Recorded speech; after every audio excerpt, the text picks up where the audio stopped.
Spoken English. अब अंग्रेजी बोलना हुआ आसान।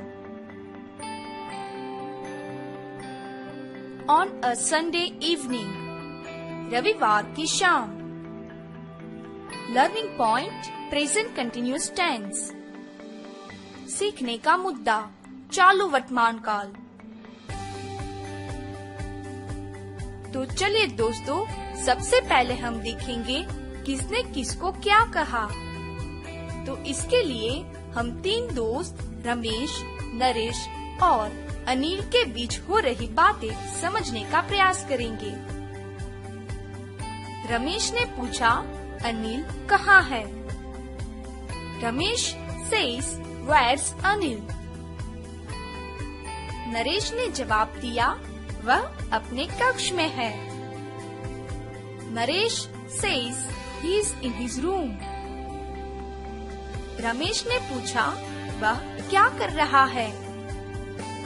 Ramesh says, What's he doing? Naresh ने जवाब दिया, मुझे पता नहीं, अंदर जाओ और उसको ढूंढो। रमेश जाता है। Naresh says, I don't know. Go inside and find him.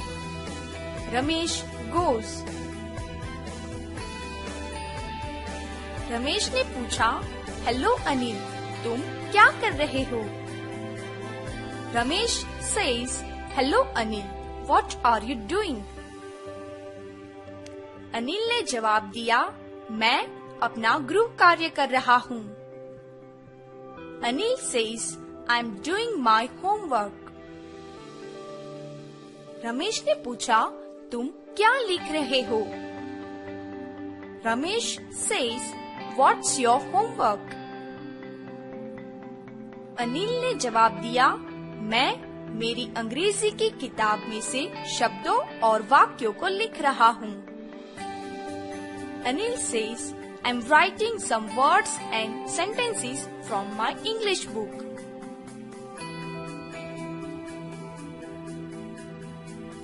Ramesh ने पूछा, क्या ये शब्द और वाक्य बहुत सारे हैं? Ramesh says, Are they many?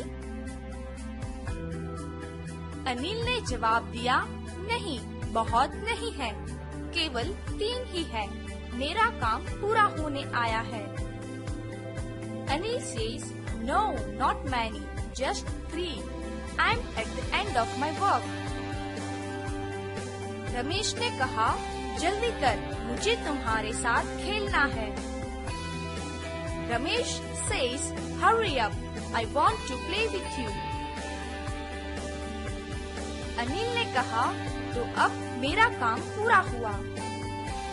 Anil says, So now this is the end of my homework. तो दोस्तों, अब हम रमेश, अनिल और अनिल की मम्मी मंदाकिनी के बीच में हो रही बातें देखेंगे। रमेश ने कहा, अच्छा हुआ, गेंद कहाँ है? Ramesh says, Good, where's the ball? Anil ने जवाब दिया, वह दस्तान में है। Anil says, It's in the drawer. Ramesh ने दस्तान में से गेंद लेते हुए कहा, गेंद यहाँ है। Ramesh says, while taking the ball from the drawer, here is the ball. Anil ने पूछा, दूसरे मित्र कहाँ है? Anil says, where are the other friends? इस ट्यूटोरियल को देखने के लिए धन्यवाद।